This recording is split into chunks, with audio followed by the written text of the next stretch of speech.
everyone, I'm Captain Logan. Welcome back to the bunker. It's time once again for the whimsical and imaginative comic vault. Today we're going to take a look at a comic series based on one of my favorite video games of all time. It's Nights into Dreams.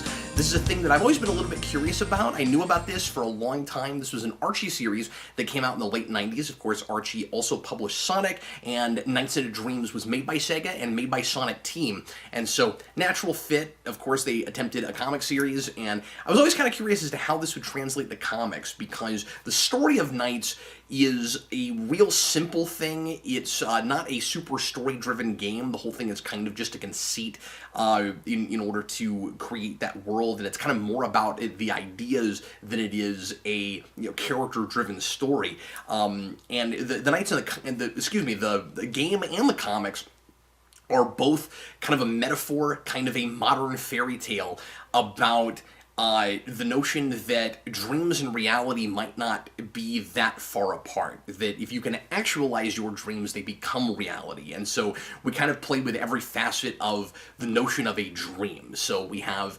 dreams where you go to sleep and you experience a reality that is not real. In this, it's made totally literal, where everybody goes to the same dreamscape when they dream, they just don't realize it. And then we also have nightmares, of course, that kind of dream. And so you've got the positive and the negative aspects of dreaming, where somebody else's, scary, bad intentions, their dreams can destroy and override your dreams if you don't have the courage to see them through. And then the third kind of dream, of course, the thing that you really want to achieve, the person you'd like to be when you grow up someday, or whatever your goals are. And so all three of those ideas are kind of literalized and put together in Nights.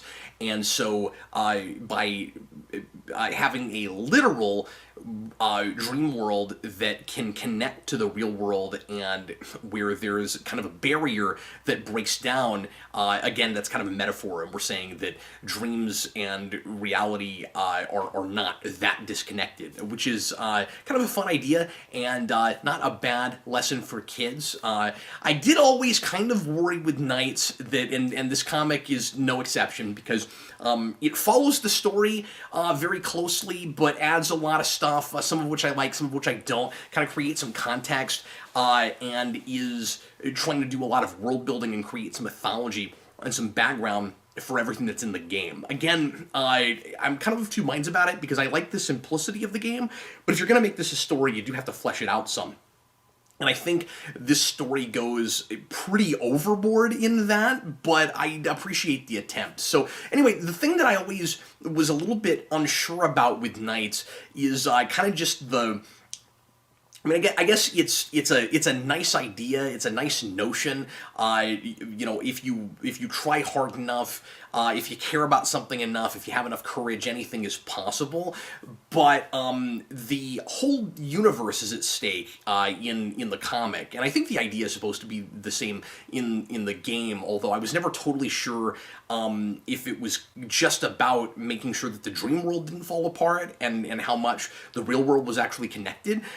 You do in the game still have that idea that there's a barrier that is broken between the two, and Nights, the big spoiler alert for that game, but Nights does seem to be on top of the spire in the real world at the end of that game, if memory serves, and we do that in this, is kind of this big cliffhanger ending. And then the second miniseries, which is, well, I say miniseries, it's written as another arc. It goes from issue 3 to issue 4, but it's written as kind of a sequel to this game, or to this the adaptation, where Nights is in the real world and what happens when Nights goes into the real world, which should be really fun, and it's not. It's kind of a missed opportunity. But anyway, I'm getting ahead of myself.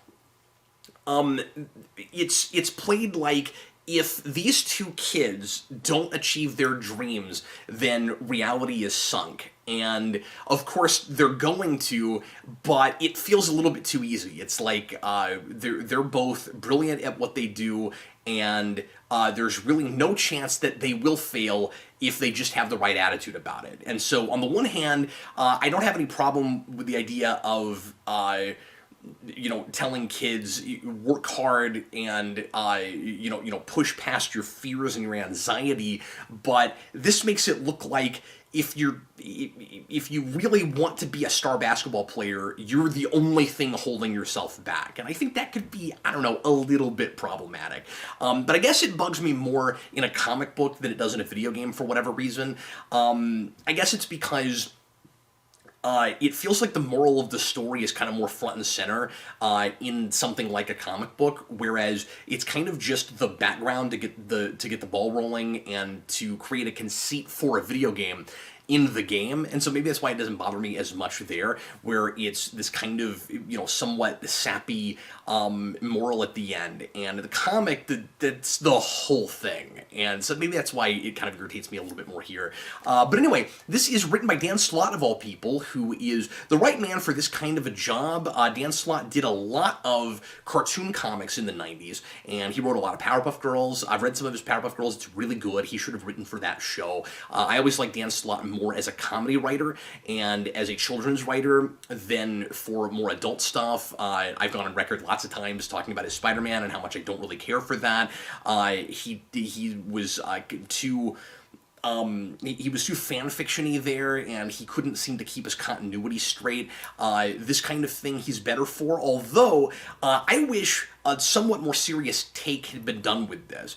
And I know he's capable of that because I also love his Silver Surfer, which is not just for kids and is a more adult book, but it is, but it's whimsical like this is. And that was more like Doctor Who. It was kind of a soft sci-fi thing. This is much more of a fantasy piece and, like I said, kind of a modern fairy tale. And of course, the Silver Surfer is infused with a whole lot of comedy, and this could have some of that.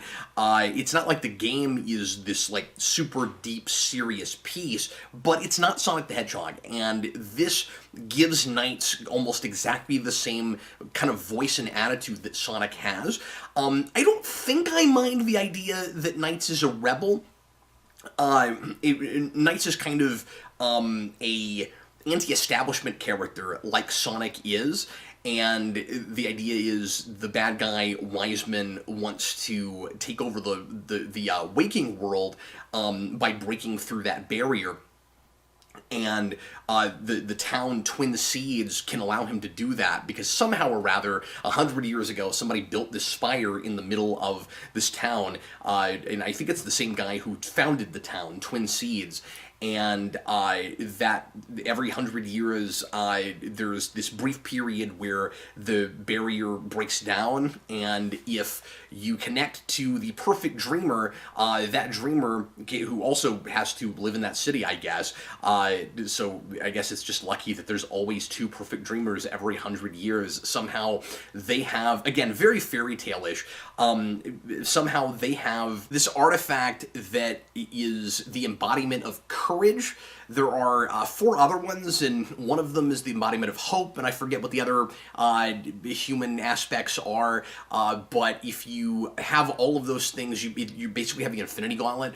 You're basically all-powerful in the dream world, and that gives you the ability to pass into the real world by using the dream energy of these perfect dreamers. It's this real kind of arbitrary rule set for this fairy tale, but if you're consistent with it, it's fine. This is not altogether consistent with it. I have questions, I'm confused about things, and we spend way too long explaining it. So much of this is just a bunch of talk about how the rules of this universe work, and it kind of gives me a headache. I get real bored with it. We don't really flesh these characters out a lot.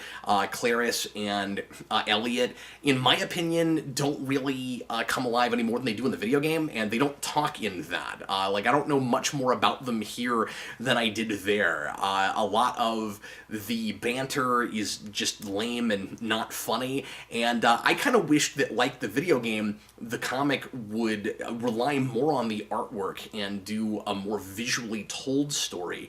And again, I like fleshing out the mythology some. The idea of explaining what exactly the tower is, and the barrier breaking down every 100 years thing. All of that is fine. I also like things like knights being able to possess one of the dreamers during the day when they after they wake up. That happens once. We don't really do anything with it. It's kind of there just for a comedy beat, but something really interesting could have been done with that. It especially would have been nice to actually play with that a little bit, because he's going to be in the real world in the second arc, so if he had actually got to spend some time in the real world, he would understand it more, and then he could use that knowledge to do something. But that doesn't happen. He basically acts like a space alien when he's in the real world, just flying around in the second arc. I keep calling knights a he. That's because the comics do that. English doesn't have a neutral pronoun, so that makes that kind of difficult, but this kind of also gives him gender, I think. Knights was always, I thought, an androgynous character, right? Because you've got a male and a female protagonist. I always suspected so that both girls and boys had someone to identify with, and because the idea is, the dreams of all children can come true. And so you become one with this entity in the dream world that doesn't look male or female. I always thought that knights had kind of somewhat effeminate qualities, but was very clearly just an androgynous life form. And kind of unfortunate that it's referred to as he this whole time, that it sort of has this kind of 90s Sonic-y attitude. But anyway, so the idea is that it's a rebel, just like Sonic is with Dr. Robotnik, who in that you have an environmental theme, and here it's kind of a typical freedom from tyranny thing, where all this guy cares about is his dreams, and he's going to quelch everybody else's, and Knights doesn't want to be a part of that anymore. So originally, and this is none of the game as far as I remember, Knights is actually a henchman of Wiseman's, and Wiseman has both Knights and Riala, who is the evil Knights, and Riala is one of the bosses in Knights, and I always thought was a really cool idea. He's this jester-looking character, and Knights also looks like a jester a little bit, has a jester hat, but he has the traditional, kind of Harley Quinn colors, and looks like a traditional jester. In the second arc, everybody in the real world calls Knights a mime, so I guess he looks more like a mime to them than a jester, and I guess that makes sense. But anyway, so Riala in this is the henchman that continues on and kind of does that Starscream thing where he's kind of just biding his time for somebody to take Wiseman down so that he can take over, and that's what he does in the second arc. And he doesn't do anything interesting. He's just Wiseman again. He just wants the same things. He wants to be able to take over the real world by breaking through that barrier. That's it. And I'm not sure in the second arc how he's even really able to cross over, because I thought that window only happened every 100 years and it should have broken down by then, but, whatever. Again, you got this very plot-driven thing that has something of an amorphous mythology, which is a little bit unfortunate. So another license that's taken with this is that Riala also has his own dreamer, which is a cool idea, and not enough is done with. This kid ends up being just kind of a plot device, especially for the second arc, to kind of turn him good and have him save the day at the end. And he is the bully that's in the game that bullies Elliot on the basketball court. Dan Slott takes him and makes him Riala's dreamer, and he doesn't use the dream energy in the same way that Knights does with Elliot and Clara. Like, he doesn't turn into Riala, and fly around in the dream world. He basically just gets orders from Riala in the real world to go do things to Elliot. And that's kind of about it, which is a little bit lame. It would have been cooler, I thought, if there was kind of a paralleling dark story with this kid who is kind of taken to the dark side and kind of tempted by this evil version of Knight to make all of his bad, scary dreams come true, and then would maybe find out Riala didn't have his best interests at heart, and that he isn't really going to get anything that he wants. But again, I just kept seeing all kinds of potential in this, and it's only 3 issues, and you could argue that it doesn't have enough time to really really flesh things out and do very much, but it's working with such simple material that I think there are plenty of pages here to really play with some of these ideas and to make some of these characters come alive and have some dimension.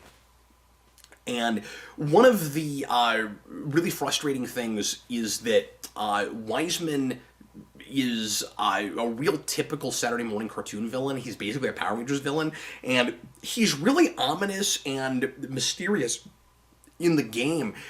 He's kind of faceless, and he's just got this big cloak and these floating hands with eyes on the back of his hands. So much imaginative and vivid imagery in Knights that is a lot of fun to play with on the page, but again, not enough is done with. And in this, he just talks and talks and talks and talks, and he's like Malbolgia in Spawn, and he even has that kind of funky script where it's all jagged and kind of hard to look at, and he just is constantly posturing. And I wanted him to be silent and to just be the scary entity. Like, we don't really need to know anything about Wiseman except he wants to take over reality, and we don't really know much more about him besides that, even though he's talking constantly. So what's the point? I thought it really took some of his menace away. Visually, this book is kind of all over the place. It's not terrible most of the time. It's not the take I would have liked to have seen with this. It's very cartoony, and what made Knights so eye-catching and unique was that it was, an early 3D game that looked spectacular and was really great with textures and stuff. And it was breathtaking and majestic, and you just wanted to lose yourself in that world. And I would have liked to have seen a more kind of grand take on this. Maybe somebody like Alex Ross. I don't know if you could have got him to do this, but somebody with more kind of photorealistic sensibilities with faces, and then do more 3D rendering. It doesn't have to look exactly like the game, and it might be kind of silly if it did, but I think this material just commands more majesty. And again, the Sonic approach was taken, which I just don't think was the right one. Or if not that, I also think a manga approach to this would be really good, because, of course, it is pretty manga-inspired in the first place. It is a Japanese game. I always thought that you could have made a really great anime out of Knights, and it's a lot of the ideas are so over the top and big and crazy and wild, and you have a lot of crazy color schemes, and of course a lot of mangas are black and white, but I think this could look great in black and white. You have a lot of creatures that are amalgamations of a bunch of different other creatures, and I just think a bunch of full-page spreads would have been really nice for this book. And what it does instead, it is still manga-inspired, and that second arc, the characters look even more like they're in mangas, and there's a lot more, crazy exaggerations of faces for the sake of comedy, which I've always said I don't tend to care for, and it especially doesn't work here because none of it's actually funny, and people react to jokes and things that just aren't funny, and I don't think people from either culture would find a lot of the stuff in that very amusing. But it's got a lot of manga sensibilities in the character models and stuff, but not the layouts, and that's where I wish it had taken more from really good fantasy mangas. But like I said, the first arc is a lot better than the second arc.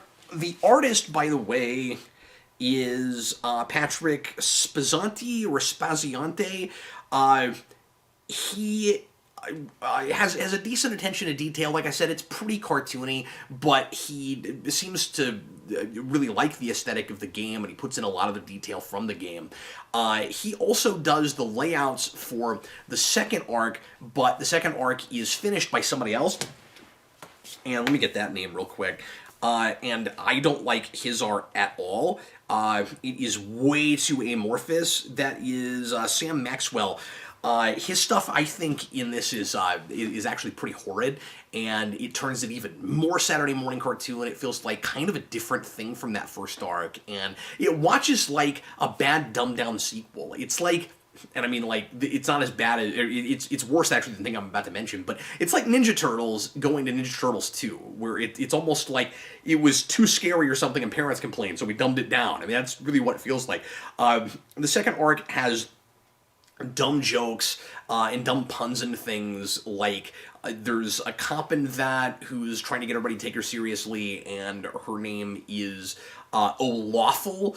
Really, in this, like, I kind of want Knights to be taken a little bit more seriously, or at least to play itself more straight, which I always felt like was kind of how the game did it. Like, a lot of the ideas here are, of course, over the top and ridiculous, but again, it's a fairy tale, and fairy tales tended to play themselves straight, and that just starts to look like a bad like cartoon show in the 90s based on a movie, and it's unfortunate. There's a lot of really weird stuff in that second arc. There's a panel where Knights gets lost in a crowd, and it invites you. There's a lot of unnecessary third-person narration in both of these, and it invites you to try to find Knights in the crowd like you're doing a Where's Waldo puzzle. And I'm not kidding. At the top is the animated series Batmobile, and at the bottom is the Mach 5. I don't understand that panel. I don't know why we're doing that. I don't know why we're homaging those things. It doesn't have anything to do with anything. But anyway, that story is essentially an episode of Captain Planet. Like, Knight is in the real world, and he's flying around and trying to figure out how to live in this world, and he's just curious about everything. And then Riala makes the bully kid kidnap Knights, and somehow they start to take the dream energy from him, and he is in danger of disappearing. Like, if he doesn't get back to the dream world, he's going to disappear. By the end of that, he's able to live in the real world, and I guess if that series had continued, it would just be Knights in the real world, which is not, I don't think, what anybody would have wanted, and I suspect part of why those issues didn't sell very well, right? Like, you want to flesh out the dream world. You want to play there. Who cares about Knights in the real world? Like, you could do, like I said, it's a missed opportunity. You could do a cool story there, but at the very least, you want to go back and forth. You wouldn't want to just stay in the real world forever. And so I just realized there was a big complaint about the mythology I wanted to make about the first the 3 issues. I'll mention that here in a minute. But Knight gets kidnapped and then just gets taken out for most of the book, and it's just Elliot and Clarice trying to find Knights and trying to figure out how to give him his dream energy back.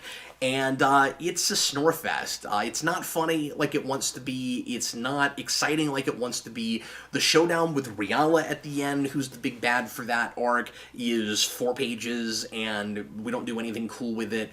I should mention also that a lot of the iconography from the games is here, but there's certain things that we don't actually do anything with that I was kind of missing, and again thought was kind of a missed opportunity. Because one of the things that makes this kind of a weird thing to try to adapt is that it is so much of a video game story that, like, you're trying to get your hands on a MacGuffin device. Knights needs these orbs in order to get the bigger orb. And so how exactly do you turn that into a story? But at the end of the day, it still just reads like a video game plot that is made a lot more complicated just for the reason of stretching it to 3 issues, as opposed to like cleverly finding a way to give it some dimension. And some of the things that I kind of expected to see here that aren't here at all, like we do stuff with the egg timer, which I was kind of surprised by, but the blue orbs aren't there, the rings aren't there, Knights doesn't spin. I don't really know how you'd make that look good in a comic book, but I was kind of surprised not to see that. And we don't really talk about Knight's abilities and how exactly he fights. Like, he just flies around, and that's what he does. The thing that the inconsistent mythology thing I wanted to complain about is that all through, and I'm just not understanding this, all through the book, Knights is jumping back and forth between Claris and Elliot.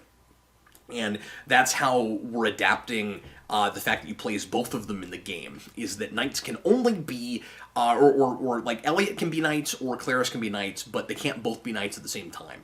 And there's supposed to be like some tension and drama in places where Clara might have to face off against a boss without Knight's powers. And so Knights as Elliot has to see if Elliot's going to be able to deal with whatever he's doing by himself, and then jump back. And again, could have played with some cool identity stuff with Knights. Maybe I'm asking for too much. I get that these are kids' comics, but Knights is both Claris and Elliot, and also just himself. And when he's Elliot, how is he different from when he's Claris? And like, what do each of them bring to that entity? And what does he remember from the experience that he takes to each of them individually when he goes back and forth? Like, he acts almost like a symbiotic organism. Like, what did, you think of something like the Dax symbiote in Deep Space Nine. Like, what do each of them add to Knights as a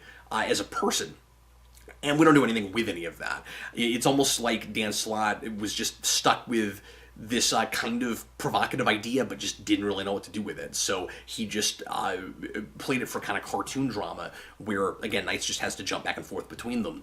And then at the end, there's this contrived thing where, because it happens in the game, now Elliot and Claris are Knights both at the same time. And I don't know why now they're able to do that. Like, it's played like he just doesn't have enough energy to be both, and then now he does. And I don't really understand that. And so, I don't know, that's unfortunate. But yeah, so I would not go out of my way, even if you're a big Knights fan, to get your hands on these. As a collector, I would like to have them. Some of the covers are kind of cool, but it's not a great neither of these are great stories. The first one is in okay adaptation, and like I said, it brings some neat ideas to the table, but I just think a way cooler Knights comic could have been made, and I think that there was potential for an ongoing. Like, even with art that I just think is so-so, it made me want to go sit down and play a video game again, and I just want to immerse myself in this world. And I think you just make an adventure comic where you explore all these different parts of the dream world. And I don't think that every issue, that every story has to be a big bad guy that's trying to break through to the real world. I think you could just go to the dream world and do cool stuff with it. And I'm thinking about, other ways that you could play with the notion of these two worlds being connected. Like, what if more people came into the dream world and you contrived some way that they became more aware that they were all inhabiting the same place? What if people in the real world started figuring this out? What if you had a bad guy in the real world that tried to do the same thing Wiseman was doing, but the other way? What if you had somebody that was trying to figure out how to get into the dream world and take it over, or bring in like Nightopians into the real world and use them as slave labor or something? Like, I think there's a lot of cool stuff that you could do with this, but it's also just totally not very close to the game, and I think if it was, there's also a more interesting series there. It does have a lot of nods and references to the game. The song that Clara sings in this is verbatim, word for word, the Knights theme song that's in the game. It's trying, it likes that material, but I was not overall real super impressed with this. So anyway, thanks a lot for watching, sure appreciate it. Leave your comments and let me know if you've ever read this and what you think of it, and let's just talk about Knights in in general, who else is a big fan of this game? Because I love Knights. It's one of my favorite things. Probably not a ton of Knights fans on the channel, but it's one of my favorite things, and I really wanted to talk about it. And wish the comic was better. It's a thing that I would love to see somebody attempt again. I don't see that ever happening, but I think there's real potential there for something real whimsical and wild and out there, and maybe even a little kind of trippy. But anyway, thanks again for watching. Sure appreciate it. I'll see you again next time. I'm Captain Logan, and happy reading.